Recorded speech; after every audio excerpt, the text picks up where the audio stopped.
లో వంశీ ప్రధాన సూత్రధారి అంటూ కూడా దాంట్లో ప్రభుత్వం కూడా పిటిషన్ వేసినటువంటి విషయం తెలిసిందే. ఇక మైనింగ్ సహా అనేక కేసుల్లో వంశీ నిందితుడిగా ఉన్నటువంటి విషయం మనం చూసాం. ఇక ఏదైతే వల్లభనేని వంశీ అక్రమ మైనింగ్ పై పూర్తి వివరాలను సీల్డ్ కవర్లో సమర్పించాలంటూ కూడా ప్రభుత్వంకు సుప్రీంకోర్టు కూడా ఆదేశించినటువంటి పరిస్థితి. ముందస్తు బెయిల్ రద్దు కావడంతో వంశీని అరెస్ట్ చేసే అవకాశాలు ఉన్నాయంటూ కూడా ఇటు రాజకీయ వర్గాల్లో అదేవిధంగా చాలామంది అడ్వకేట్స్ కూడా మాట్లాడుతున్నటువంటి పరిస్థితులు అయితే కనిపిస్తూ ఉన్నాయి. పీటీ వారెంట్స్ గురించి ఏదో అనబోతుండగా వంశీ తరపు న్యాయవాదిపై అంటే పీటీ వారెంట్స్ వేస్తూ ఉన్నారు, ఇది ఏదో చెప్పే ప్రయత్నంలో సుప్రీం కూడా ఆగ్రహం వ్యక్తం చేసింది ఆ సందర్భంగా. సో పీటీ వారెంట్స్ గురించి మాట్లాడుతున్నటువంటి సందర్భంలో పూర్తిగా వంశీ ఇష్యూకి సంబంధించి సుప్రీం అయితే ఆగ్రహంగా ఉన్నట్టుగా తెలుస్తోంది. పూర్తిగా జస్టిస్ హరినాథ్ ఇచ్చినటువంటి ముందస్తు బెయిల్ ఉత్తర్వులను పక్కన పెట్టేసింది కోర్టు.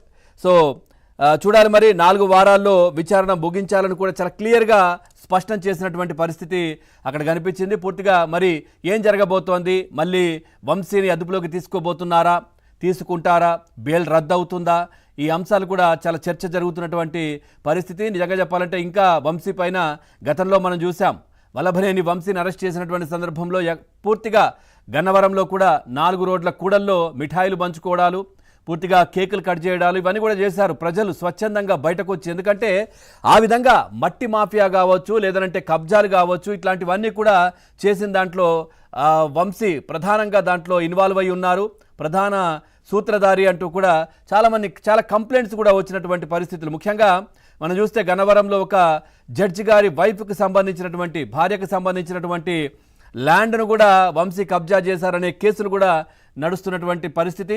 చాలా కేసులు వంశీకి సంబంధించి కూడా నడుస్తూ ఉన్నాయి.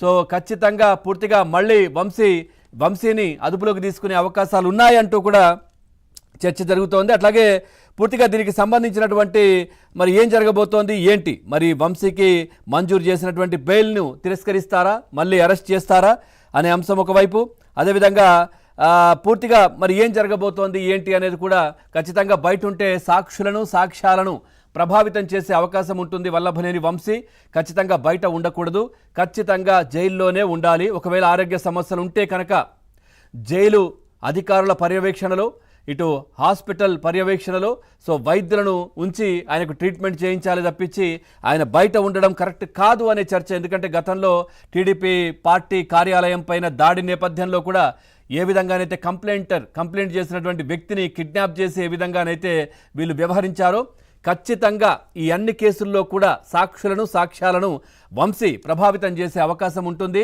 ఈ నేపథ్యంలో వంశీని ఖచ్చితంగా అదుపులోకి తీసుకోవాలి అంటూ కూడా చాలామంది మాట్లాడుతున్నారు. చాలామంది ఈయన బాధితులు కూడా మళ్ళీ మాట్లాడుతున్నటువంటి పరిస్థితులు అయితే కనిపిస్తూ ఉన్నాయి.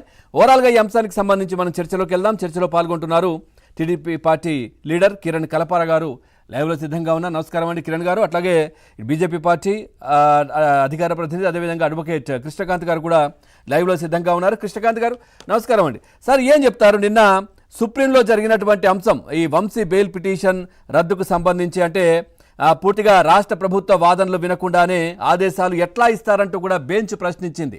సో మీరు ఒక అడ్వకేట్గా ఉన్నారు, అసలు ఏం జరిగింది ఏంటి, దీనికి సంబంధించి